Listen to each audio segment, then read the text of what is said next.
우리 한 절씩 교독하도록 하겠습니다.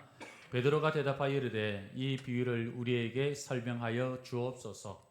예수께서 이르시되 너희도 아직까지 깨달음이 없느냐. 입으로 들어가는 모든 것은 배로 들어가서 뒤로 내버려지는 줄 알지 못하느냐. 입에서 나오는 것들은 마음에서 나오나니 이것이야말로 사람을 더럽게 하느니라. 마음에서 나오는 것은 악한 생각과 살인과 간음과 음란과 도둑질과 거짓 증언과 비방이니 이런 것들이 사람을 더럽게 하는 것이요 씻지 않은 손으로 먹는 것은 사람을 더럽게 하지 못하느니라. 아멘. 네, 할렐루야. 네, 오늘도 이렇게 예배 나오신 우리 성도님들 축복하고 은혜가 넘치기를 바랍니다. 우리 다 함께 우리 옆 사람 또 축복하도록 하겠습니다. 잘 되고 있습니다. 네, 더 잘 될 줄 믿습니다. 네, 감사합니다. 오늘은 특별히 우리 서 집사님, 우리 자녀들 부산에서도 이렇게 올라오시고 반갑고 고맙습니다. 오늘은 이제 마태복음 15장에 대한 이야기예요. 15장도 14장과 같이 하나님의 나라와 세상 나라가 충돌하면서 계속해서 갈등하는 모습을 보입니다. 그런과 동시에 15장에서는 하나님 나라가 확장되어 가고 있음을 나타내고 있는 거예요. 이전까지는 예수님의 사역이 이스라엘 안에서만 국한되었는데 이제부터는 15장부터는 이게 유대 땅을 넘어서 이방 땅에서도 동일하게 예수님께서 귀신을 내쫓고 병자를 고치시고 그리고 동일하게 먹이시고 입히시는 모습들을 보게 됩니다. 이것을 통해서 성경은 우리가 가지고 있던 그런 고정관념을 수정하기를 원하고 있어요. 하나님의 나라라는 것은 이스라엘에게만 국한된 것이 아니라 하나님께서 통치하시는 모든 민족, 모든 인종에 이르기까지 다 하나님 나라가 되기를 원하고 계시다라는 것을 우리에게 보여주고 있는 겁니다. 이스라엘과 이 유대인과 이방을 구분하는 큰 벽이 있는데 그것이 무엇냐면 정결이라는 말이에요. 다른 말로 표현하면은 이것을 거룩이다. 이 거룩이라는 말이 무슨 뜻이냐? 구별되다라는 뜻입니다. 구분하다라는 거예요. 그래서 이방인들은 하나님의 백성이 되지 못하고 구원받지 못한 백성이 되는 이유가 뭐냐? 너희들은 율법을 받지 못했기 때문에 그러지 않느냐? 그래서 율법을 행하여야지만이 거룩해지는데 결국 너희들은 거룩하지 못하기 때문에 하나님의 백성이 될 수가 없다라는 것이 유대인들의 생각이었습니다. 그런데 이런 유대인들의 생각에 대해서 예수님은 정면으로 그들의 생각을 이 거룩에 대한 의미를 재해석하시면서 유대인과 이방인이 가지고 있던 그 생각의 큰 벽을 그냥 다 허물어 버리시는 이야기가 바로 이 15장 굉장히 중요한 전환점이 되는 말씀이다라고 볼 수가 있습니다. 이 15장의 첫 번째 논쟁의 이야기는 이렇습니다. 이 바리새인들이 예수님이 워낙 그 당시로 보면은 혁신적인 행동을 많이 하니까 좀 스파이, 사람을 붙여놨던 것 같아요.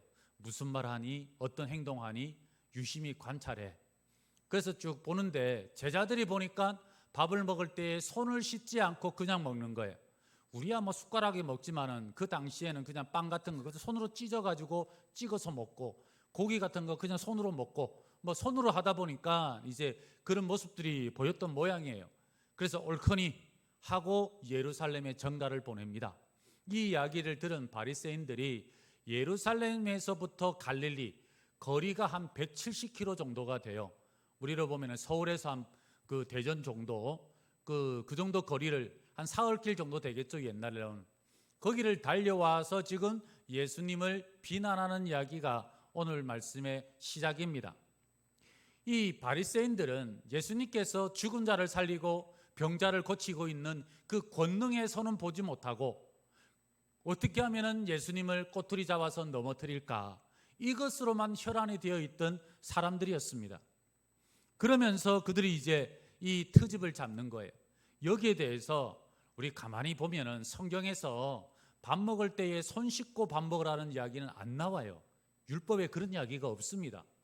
그럼 왜 이런 이야기가 나왔느냐? 제사장들이 제사를 지려면은 이제 짐승을 잡겠지요. 그럼 짐승의 피와 기름이나 이런 것들이 묻지 않겠습니까? 그러면은 제단 옆에 보면은 물도무엉이라고 큰, 우리로 보면은 큰 물그릇이 있었어요. 거기에 이제 피도 닦고 손도 씻고 막 그렇게 했던 거예요. 이런 거를 쭉 쳐다보면서 아, 맞다. 우리도 하나님을 섬길 때에 이렇게 깨끗하게 음식을 먹을 때도 위생적이고 손을 씻고 하면은 더 우리가 깨끗해지지 않겠냐. 이런 마음은 아마 처음에는 선한 마음으로 시작했을 거예요. 그래서 우리가 규칙을 하나 만듭시다. 그 규칙이 뭐냐?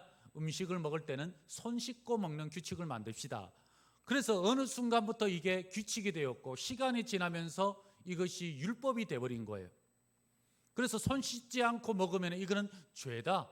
죄를 범하는 거다. 이렇게 단정 짓게 된 겁니다. 여러분들 얼마나 웃깁니까?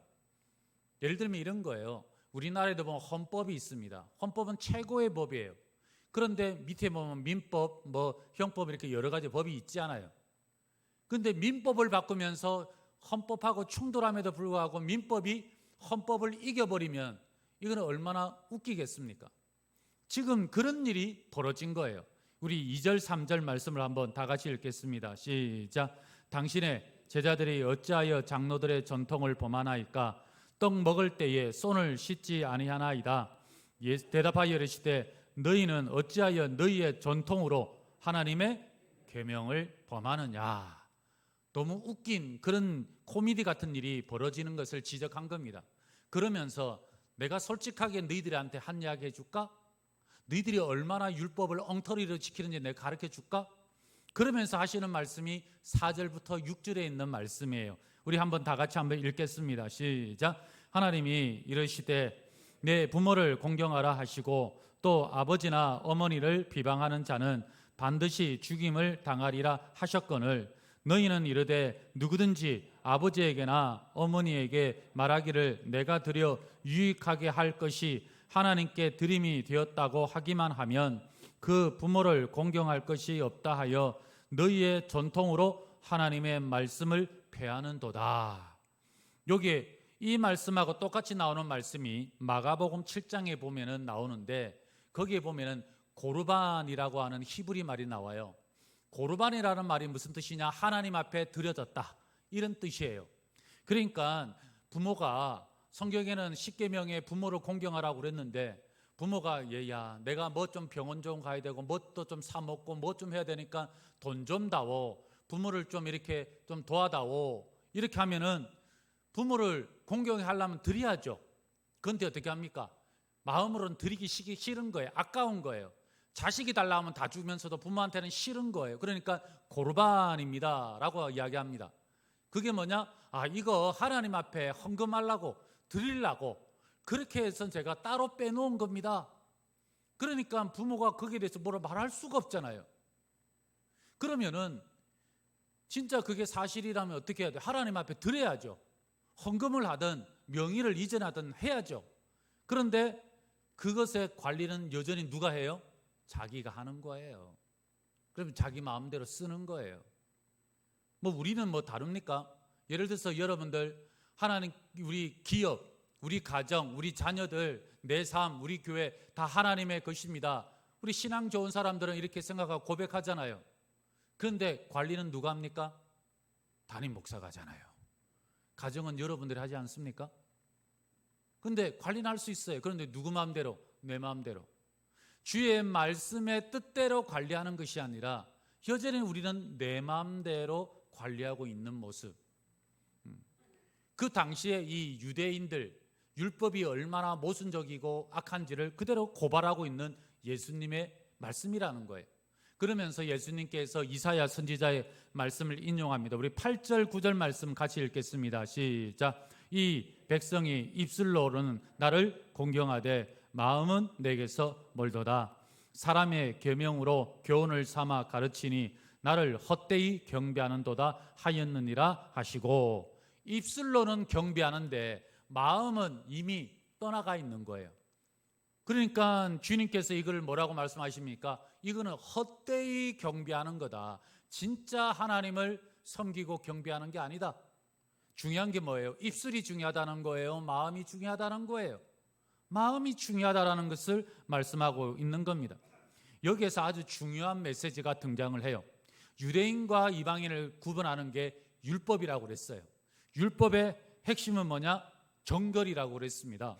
그런데 그들은 마음으로는 하나도 없으면서, 하나도 안 지키면서 겉 모양만 지키는 척하면서 나는 이방인들하고 그래 구별되어 있어, 나는 하나님 백성이야, 이렇게 주장하는 것을 예수님께서는 아니야, 그게 아니고 마음으로 너희들은 하나님을 지키지 않았기 때문에, 하나님을 제대로 섬기지 않았기 때문에 너희들은 거룩한 게 아니야, 너희들은 하나님의 백성이 아니야 라는 것을 주님께서 말씀하고 있는 거예요.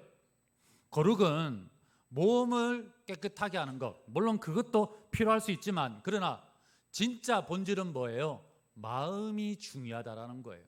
율법의 본질은 행해라 말라 이런 것들은 뭐예요? 하나님을 진정으로 사랑하는 자들에게는 행해라 마라 이런 거 어렵지 않아요. 그런데 마음이 없고 억지로 하려고 하니까 그것을 지키는 것이 고된 거죠. 예를 들어서 여러분들 하나님 앞에 예배 드리러 나올 때 하나님을 진심으로 사랑한다고 한다면 예배 드리는 게 어려운가요?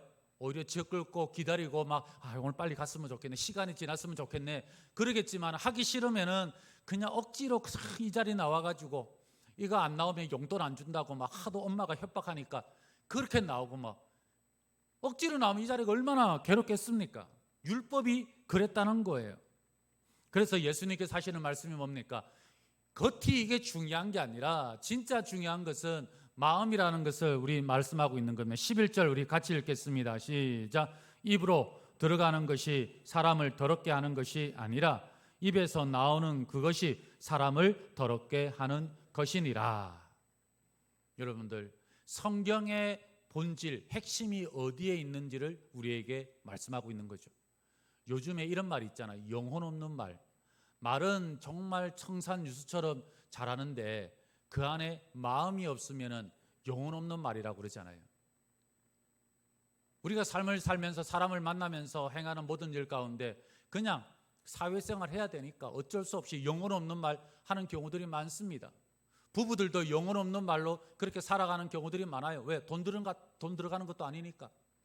한 남편이 아내에게 카톡을 보냈대요. 뭐라고? 장난삼아 보내는 겁니다. 세상에서 소중한 게 3가지가 있다는데 그게 뭐냐면은 하는 말이 황금, 소금, 지금. 그러니까 아내가 답장을 보고 웃으면서 기가 차서 다시 보냅니다. 뭐라고 하느냐? 현금, 지금, 입금. 남편이 이걸 보고 참 황당한 거죠. 당황스러운 거죠. 그래서 한참 있다가 다시 아내에게 카톡을 보냅니다. 방금, 쬐금, 입금. 5만 원을 입금했대요. 처음에는 그냥 장난삼아서 했는데 하면서 카톡을 보면서 진심이 느껴지고 그러면서 다시 사랑이 이렇게 생겨나고 마음이 뜨거워지더라는 겁니다. 예수님은 우리의 이런 초라한 모습 이런 거 그렇게 중요하게 안 보십니다. 진짜는 뭐냐? 마음을 보시는 거예요. 예수님도 바리새인들 보면서 나 너희들 다 안다. 말은 잘하지만은 너희들 내 꼬투리 잡으려고 와가지고 그렇게 말하는 거 아니냐. 이 이야기의 핵심, 15장의 핵심이 바로 여기서 나오는 거예요. 뭐냐? 혈통적인 유대인이 진짜 하나님의 백성이 아니라 마음에 사랑이 있는 사람, 그 사람이 진짜 하나님의 백성이라는 거예요. 인종, 혈통, 민족 아니면은 뭐 국가 이런 거 다 상관없이 누구든지 다 하나님의 백성이 될 수가 있음을 우리에게 보여주고 있는 겁니다. 많은 그리스도인들이 생각하는 게 뭐예요? 전부 다 믿음은, 신앙은 나만 생각해요. 조금 더 확장하면 가족만 생각해요. 아니에요. 하나님의 마음과 생각은 어디 있어요? 나뿐만 아니라 나로부터 해서 가족으로, 이웃으로, 사회로, 그리고 이 세상으로 계속해서 하나님의 사랑이 퍼져나기를 원하시고 계신 겁니다. 여기에서 유대인의 한계를 지적하는 거예요. 율법만 잘 지키면 된다고 생각했던데 그런데 아무리 해도 율법을 지켜도 마음이 안 변해요. 사랑하라고 그렇게 주님이 말씀하셔도 여러분들 마음속에 갑자기 막 사랑이 생깁니까? 이게 안 되는 거예요. 왜 그러느냐? 인간이 죄인이기 때문에 안 되는 거예요. 우리의 인류의 조상 아담과 하와가 에덴 동산에서 선악과를 먹습니다. 그로 인하여서 죄가 이 땅에 들어와요. 죄가 이 땅에 들어오면서 갖가지 형벌이 우리에게 주어지기 시작합니다. 남자는 수고해야, 땀을 흘려야 먹고 살 수 있다. 그러니까 인생이 고달파진 거예요. 여자는 해산하는 고통이 따르게 되어 있습니다. 그 두려운 거죠.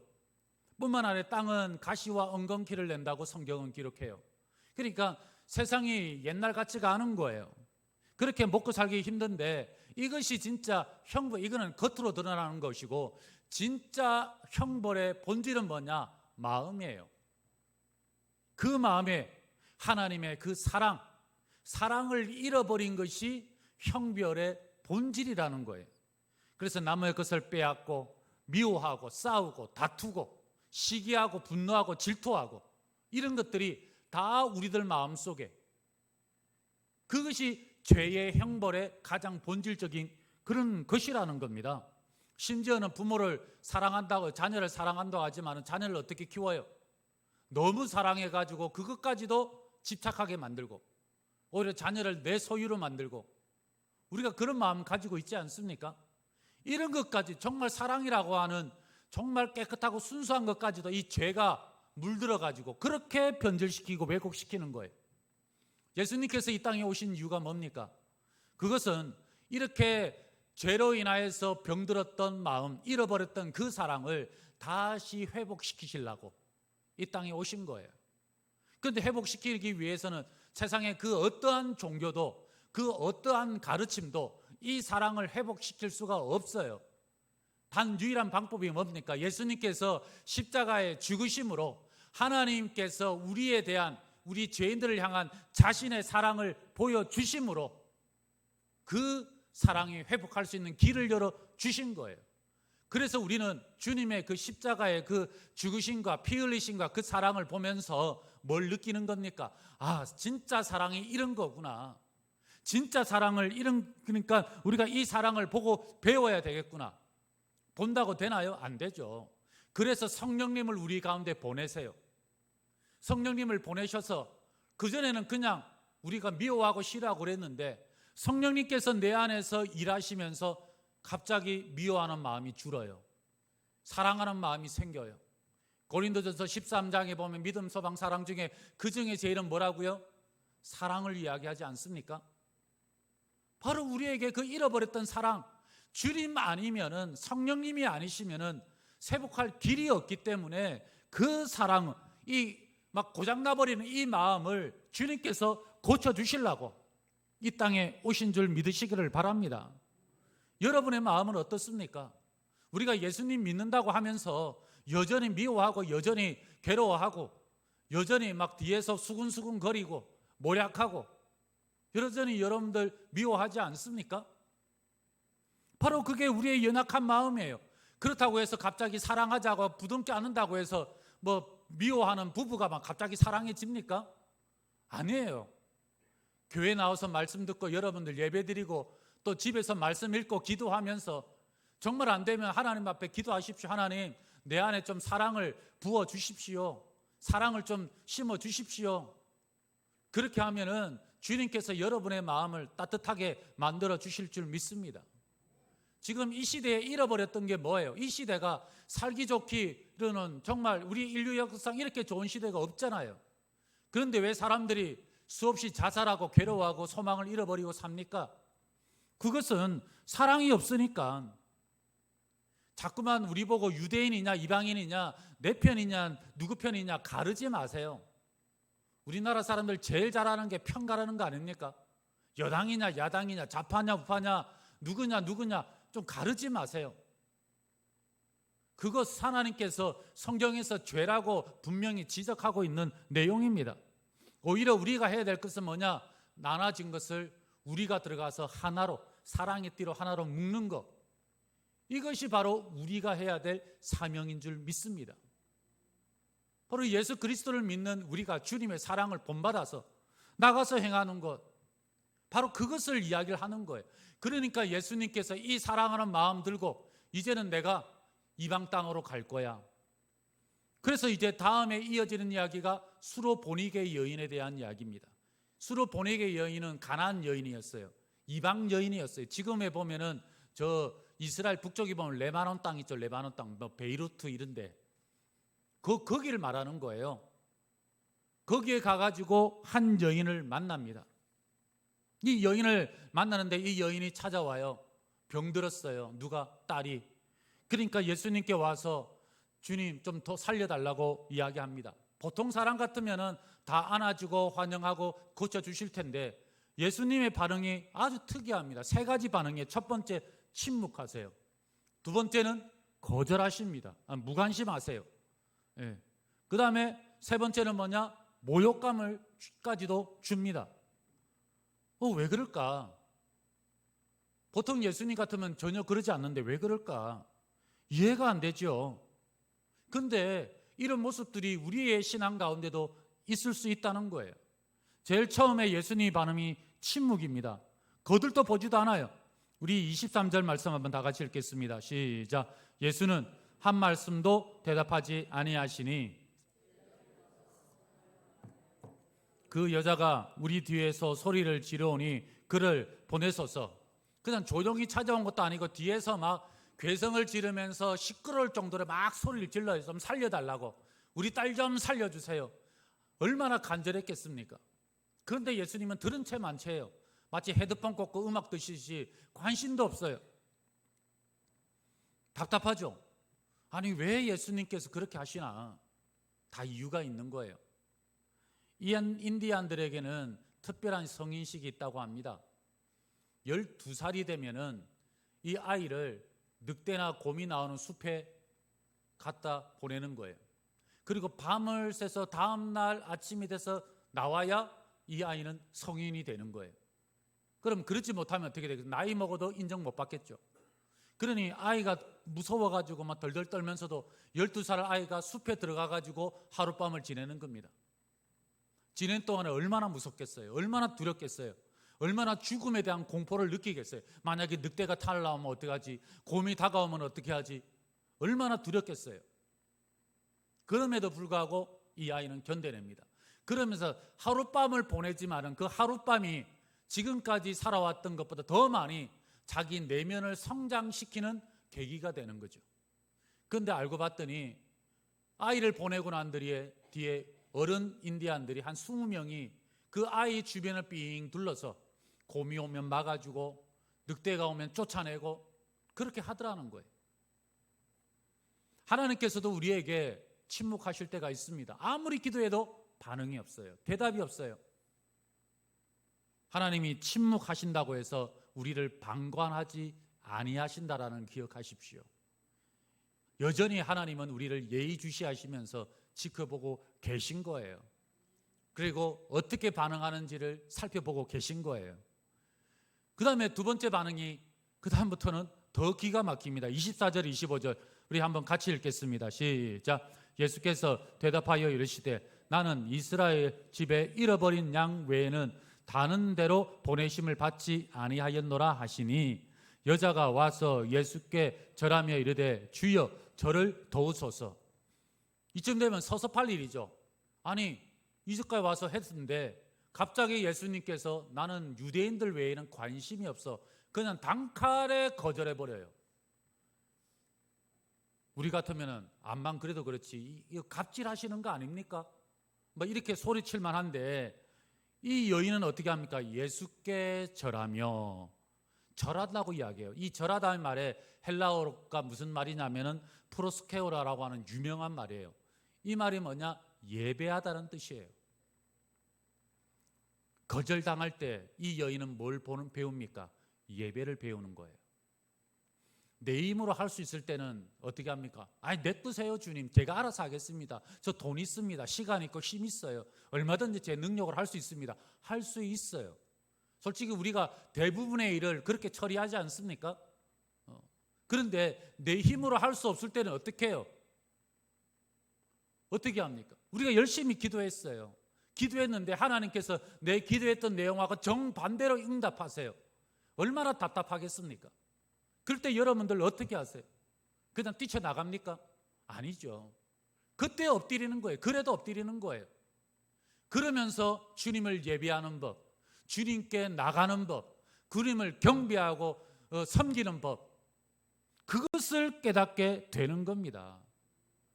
그 거절함을 통하여서 우리는 그럼에도 불구하고 하나님을 예배하는 진정한 예배자로 세워지게 되는 줄 믿습니다. 그 다음에 세 번째가 뭐냐? 이제는 그걸 넘어서 모욕감을 줘요. 26절 27절 같이 읽겠습니다. 시작. 대답하여 이르시되 자녀의 떡을 취하여 개들에게 던짐이 마땅하지 아니하니라. 여자가 이르되 주여 올쓰이다마는 개들도 제 주인의 상에서 떨어지는 부스러기를 먹나이다 하니. 이제는 뭐냐? 개같이 이 여인을 대합니다.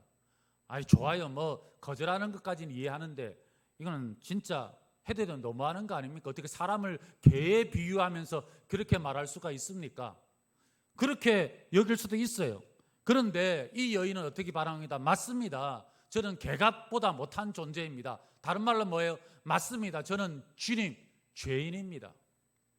죄인입니다. 주님께서 듣고 싶었던 말이 뭔지 아세요? 다른 거 아니에요. 저 이번에 서울대 합격했습니다. 저 이번에 대기업 합격했습니다. 이런 말 뭐 들으면 좋으시겠죠. 그러나 진짜 주님께서 듣고 싶은 이야기는 주님, 저는 죄인입니다. 저는 무익한 자입니다. 그 말을 듣고 싶은 거예요. 저는 부스러기라도 먹을 가치가 없는 그런 존재입니다. 주님께서 우리가 깨닫기를 원하는 게 바로 이 부분 아니겠습니까? 이 여인은 처음에는 아마 주님께 나가면 고침받을 거야 하고 아마 이 정도 믿음 가지고 나왔을 거예요. 그러나 주님과 이 세 번의 이 만남을 통하여서, 대화를 통하여서 요만했던 믿음이 그 다음부터는 뭐야? 커요. 또 자라나요. 그러면서 예배자로, 그리고 하나님 앞에 진정한 죄인으로서 주님 앞에 서는 그 모습, 그 짧은 시간에, 짧은 대화 속에서 갑자기 믿음에 막 폭발하듯이 성장하는 그 모습, 그 모습을 우리에게 보여주고 있는 거 아닙니까? 그래서 주님께서 이렇게 이야기해요. 28절을 다 같이 읽겠습니다. 시작. 이에 예수께서 대답하여 이르시되 여자여 내 믿음이 크도다. 내 소원대로 되리라 하시니 그때로부터 그의 딸이 나으니라. 성경에서 믿음이 크다고 처음 이야기한 사람이 누구냐? 유대인도 아니고 이 이방 여인, 수로보니게 이름도 없는 여인이었다는 거예요. 여러분들 살면서 거절이 아니에요. 거절을 통하여서 성장을 배우고요. 거절을 통하여서 예배를 배우고요. 거절을 통하여서 내가 주님 앞에 진짜 죄인이라는 것을 고백하고 깨닫게 되는 그런 계기가 되는 줄 믿습니다. 그래서 내 인생 가운데 이런 정말 어려움이 있을 때 그 짧은 시간에 우리는요, 주님을 떠나지 아니하면은 우리는 그 짧은 그 사건을 통해서 믿음이 갑자기 막 크게 급성장하는 그런 일을 배우게 될 것이고, 그걸 통하여서 기적과 같은 은혜가 있을 줄 믿습니다. 여러분들 살다 보면은 섭섭하다고 뛰쳐나가지 마세요. 자리 지키면 하나님의 은혜가 있을 줄 믿습니다. 올 한 해 여러분의 삶 속에서 믿음이 갑자기 막 급성장하는 축복이 있기를 소망합니다. 자, 이렇게 이 수로보네게 여인을 만나고 난 뒤에 다시 내려와서 갈릴리 오른편으로 갑니다. 서편은 유대 땅이고 유대인들 땅이고, 이 동편은 이방 땅이에요. 이방 땅에 가가지고 이제 또 다른 사람들을 그곳에서 유대인들에게 했던 기적과 똑같은 기적들을 이방 땅에서도 행해요. 왜일까요? 앞서 말씀드렸지만 하나님의 나라는 유대인들만의 전유물이 아님을 보여주는 거죠. 그래서 믿는 자들에게는 하나님의 기적이 일어나요. 그런데 왜 우리는 기적이 일어나지 않을까? 주님의 마음을 움직이는 게 뭔지 아십니까? 제가 지난주 설교 말씀에 말씀드렸는데 기억하시나요? 주님의 마음을 움직이는 유일한 열쇠는 바로 사랑하는 마음이라는 거예요. 우리 안에 사랑하는 마음이 있으면은 주님의 마음을 움직이고 기적이 일어나게 되는 줄 믿습니다. 종이 있고 브로커가 있어요. 브로커는 사람들 사이에서 중개를 하면서 돈이 되는 일이면 뭐든지 하는 게 브로커입니다. 돈 안 되면은 아무리 오라도 안 해요. 그런데 종은 뭐예요? 주인의 뜻이 어디 있는가, 주인의 마음이 어디 있는가, 그거를 알고, 그리고 주인의 시선을 따라가면서 내가 힘들어도 그냥 순종하는 게 그게 종입니다. 그래서 지혜로운 종, 회사에서도 일 잘하는 직원은 뭐냐? 주인의 마음이 어디에 있는지를 유심히 살펴보고, 그리고 거기에 가가지고 딱 일하는 그 사람이 진짜 종이죠. 그래서 주인의 마음을 시원케 하는 종, 정말 등이 가려울 때 등을 긁어줄 줄 아는 종, 그게 진짜 지혜로운 종 아니겠습니까? 미국도 보면은 요즘에 돈이 없어서 사람이 죽는데요. 아파도 병원 가야 되는데 병원 가려면 너무 비싸니까 돈이 없어서 죽는 거예요. 지금도 그러는데 예수님 시대에는 어떻겠습니까? 그러니까 수없이 많은 사람들이 예수님께 몰려온 거예요. 지금도 보면은 외국에 의료 선교하지 않습니까? 딱 지금 예수님이 이방 땅에 가서 의료 선교하시는 거예요. 의료 선교하시면서 다 이렇게 고쳐주시는 거예요. 우리 30절 31절 같이 읽겠습니다. 시작. 큰 무리가 다리 저는 사람과 장애인과 맹인과 말 못하는 사람과 기타 여럿을 데리고 와서 예수의 발 앞에 앉힘에 고쳐주시니 말 못하는 사람이 말하고 장애인이 온전하게 되고 다리 저는 사람이 걸으며 맹인이 보는 것을 무리가 보고 놀랍게 여겨 이스라엘의 하나님께 영광을 돌리니라. 자, 여기 보면은 유대인들에게 했던 것과 똑같이 차별 없이 구별 없이 어떻게 해요? 똑같이 이방인들에게도 고쳐주시죠. 우리는 차별이 없어야 됩니다. 예수님 안 믿는다고 해서 그 사람들 우리 차별하면 안 돼요. 똑같아야 돼요. 여기 보면은 오병이어와 이게는 그 다음에 이어지는 게 칠병이어 사건이에요. 칠병이어는 뭐예요? 떡 7개와 물고기 2마리로 먹이시는 사건인데 오병이어하고 똑같은 게 아니라 달라요. 뭐가 다르냐면 오병이어는 유대인들 땅에서 했어요. 우리가 어디서 알 수 있느냐? 오병이어에서는 12바구니를 남기는 이야기가 나와요. 근데 칠병이어에서는 뭐냐? 광주리를 남겨요. 바구니와 광주리는 달라요. 유대인들은 바구니를 써요. 근데 이방인들은 광주리를 써요. 바구니는 요만한 사이즈고 광주리는 많은 사이즈고. 그래서 사도 바울이 도망칠 때에 광주리에 매달려서 내려오는 이야기가 사도행전에 나옵니다. 그 이방 땅에서 행했던 그 이야기라는 거예요. 그럼 왜 이방 땅에서 칠병이어를 행하느냐? 그것은 이방 사람들이 찾아왔는데 누가 왔어요? 병자들, 가난한 자들, 없는 자들이 왔죠. 해는 저물었어요. 전부 다 무직자예요. 심지어는 병자들이었어요. 그리고 먹을 것도 없어요. 그러니 이제는 어떻게 하는 겁니까?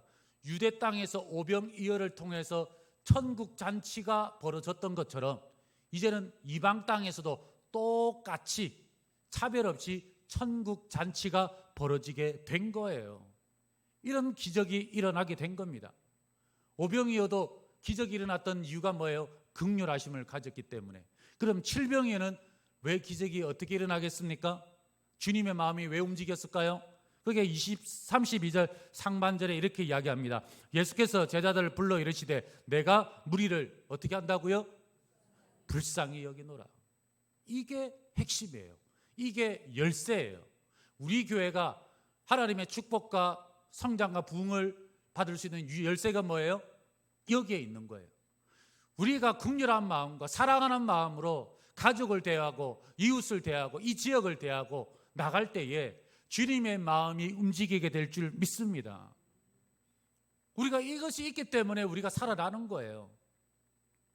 저는 우리 성도님들이 죄로 인하였던 잃어버렸던 그 사랑, 그 마음이 예수님으로 인하여서 다시 회복되길 바라요. 그럴 때 우리가 같이 사는 겁니다. 우리나라 속담에 콩 한 쪽도 나눠 먹는다라는 속담 아시죠?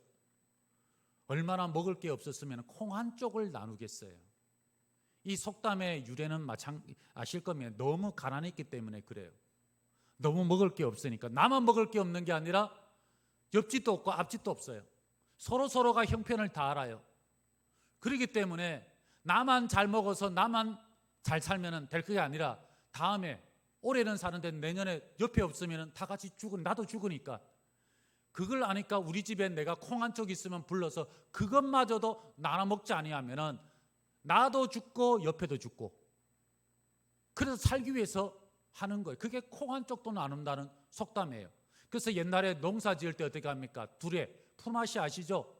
내 혼자는 내 논 못해요. 서로 도와줘야 그게 농사가 되는 거예요. 그런 식으로 함께하고 보릿고개 때 나만 살겠다고 이렇게 했다가는 그 애는 살아도 죽어요. 그러니까 서로가 도와주고 함께하고 그랬으니까 그렇게 우리 문화가 세워져서 이때까지 이어져 온 겁니다. 옛날에 잘 사는 집 대문에는요, 문을 들어가자마자 나그네가 머물 수 있는 사랑채라는 게 하나가 있어요. 사랑방이 있어요. 그 사랑방이 뭐 하는 거냐? 거기는 안주인이 사는 데가 아니라 손님들, 객들, 이런 사람들이 머물면서 밥 한 끼 얻어먹고 가는 거예요. 그러니까 그 옛날에는 누구든지 문 두드리면은 관례적으로 문 열어줬어요. 그리고 거기서 먹어서 밥 한 끼는 줬어요. 굶어 죽지 않게. 그래서 더불어 사는 그런 세상을 만들어 갔던 거예요. 왜냐하면 우리도 배고파 봐서 아니까, 우리도 굶주려 봐서 아니까, 우리도 없어 봤기 때문에 아니까, 저 사람의 마음을 아니까 나누는 거예요. 바로 우리 주님께서 우리에게 원하시는 마음이 그겁니다. 너희들 예수님 믿는다면서 너희들 마음속에 진짜 그런 사랑이 있니? 제가 주보를 작년 거 정리하면서 보니까 딱 1년 전에 우리 뭐 한 줄 아십니까? 그때 수혜가 나가지고 수혜 특별 헌금을 했더라고요. 딱 1년 전이었어요. 그게 8월달 초중반이었어요. 우리가 해야 될 일이 뭔지를 보여주고 있는 거 아니겠습니까? 정말 저는 우리 성도님들이 세상의 다른 방법이 아니라 예수님으로 인해서, 예수님 잘 믿어서 여러분의 마음이 회복되고 사랑으로 채워지고, 그래서 그 사랑이 우리 가정만 아니라 그걸 넘어서 우리 교회로 아니면 이웃으로 베풀고 나눠지는, 그래서 함께 더불어 주의 사랑을 나누어서 하나님 나라가 이 교회 안에만 우리끼리만 아니라 계속해서 흘러넘쳐서 이웃으로 퍼져나가는 주님의 뜻이 이루어지는 놀라운 축복이 있기를 그리스도의 이름으로 축원합니다. 축원합니다. 우리 함께 자리에 일어나셔서 우리 함께 찬양 부르시고 우리 결단하는 기도하도록 하겠습니다. 나 주님의 기쁨 되기 원하네.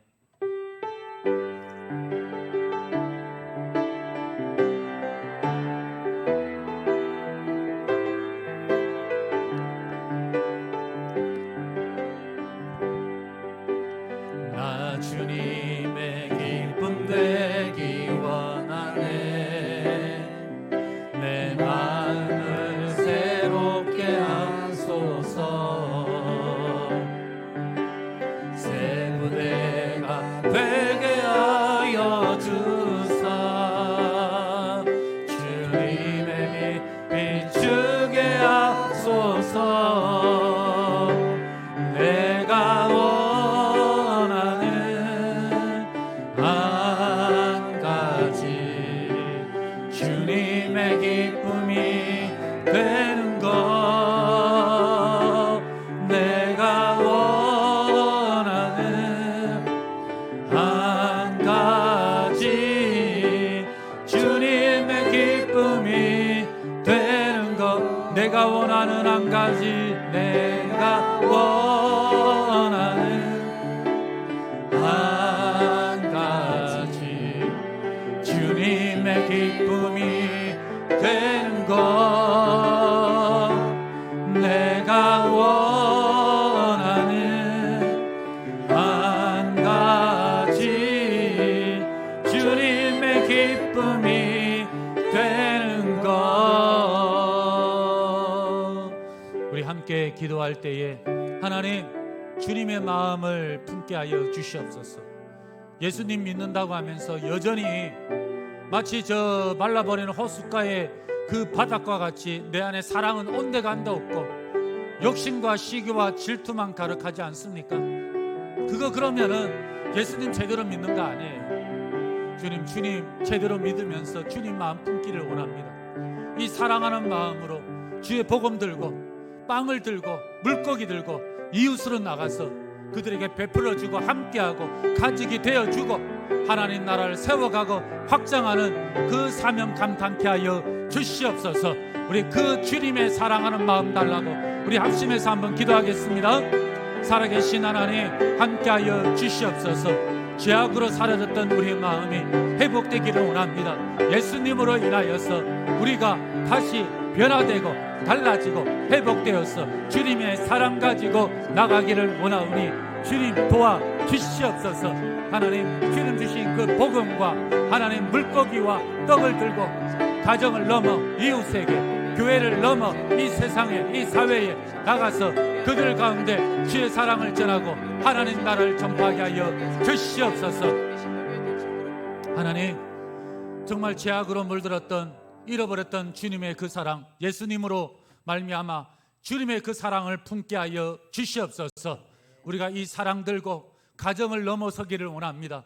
이 사랑 들고 이 교회를 넘어서서 복음과 떡과 물고기를 들고 이 사회와 이 지역에 주의 사랑을 전하며 하나님의 나라가 임하기를 원하오니 우리가 가는 곳곳마다 하나님 기적이 일어나는 칠병이어의 역사가 나타나게 하여 주시옵소서. 지금은 우리 주 예수 그리스도의 은혜와 우리 하나님의 크신 사랑하심과 성령님의 교통하심이 주님의 사랑을